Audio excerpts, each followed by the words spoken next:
Here's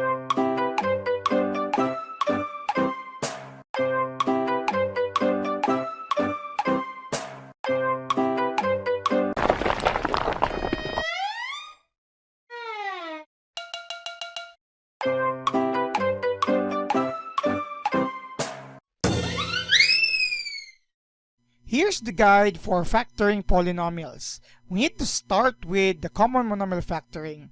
Then whatever will be the result, we're going to categorize them as to whether the result is a binomial, trinomial, or multinomial, and we have specific processes under specific results. Then we end it. Let's start with this polynomial. It's time to factor this given trinomial. It's x squared minus 2x minus 8. This is a quadratic trinomial. There are three terms, and we have here decreasing exponent of our variable x squared, x, and for our constant, we could place there x to the power of 0, which is just equal to 1. When we factor a quadratic trinomial, we could check whether this is a perfect square trinomial first. And if it is, then we will proceed with the factoring using the specific process of factoring the perfect square trinomial. Right now, we are going to consider these two conditions.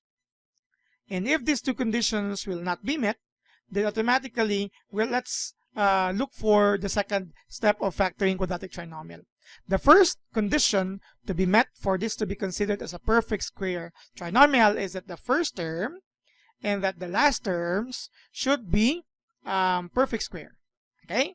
So, the first term is a perfect square of x, and it meets the criteria because it's an x squared. Our last term, let's say we do not consider yet the minus sign. Let's just consider 8. Of course, 8 is not a perfect square, but you could still even consider this notation here, that 8 is the result when you take the square of the square root of 8. This is actually will result to 8.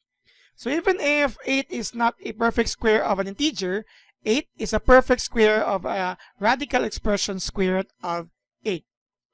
However, take note that we're talking about the third term to be a perfect square, and the sign before it is negative.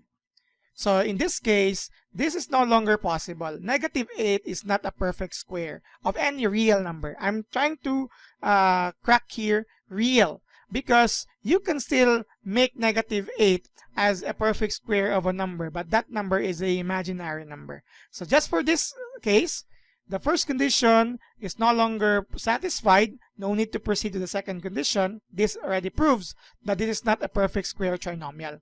And with that, we can use the second method of factoring quadratic trinomial, which is AC way. AC way, or AC method, means we need to multiply the AC coefficients and look for factors later on. A is the coefficient of x squared, which is 1. So you have here 1 times C, which is negative 8, and it's not just 8, it's negative 8. So AC is negative 8. Next, let's look for factors of negative 8. You can have 1 and negative 8 already earlier.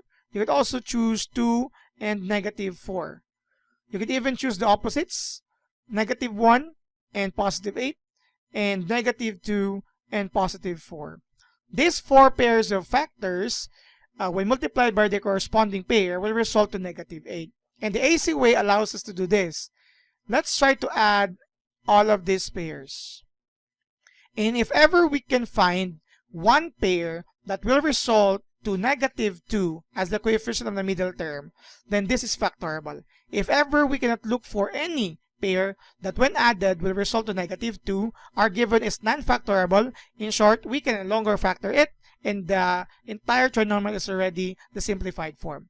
But here, we can use this pair. 2 times negative 4 is negative 8.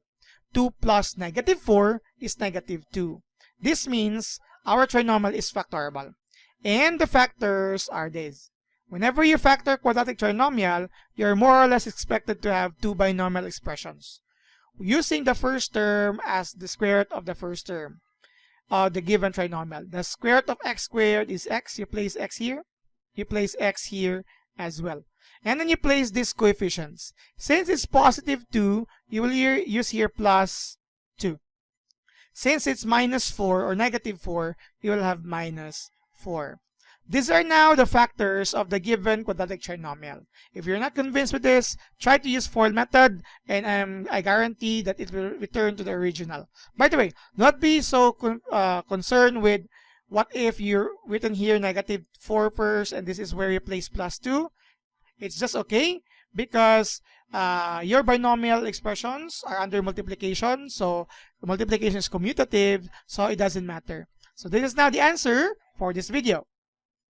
The next factor we're looking for is for our next subscriber. Subscribe now!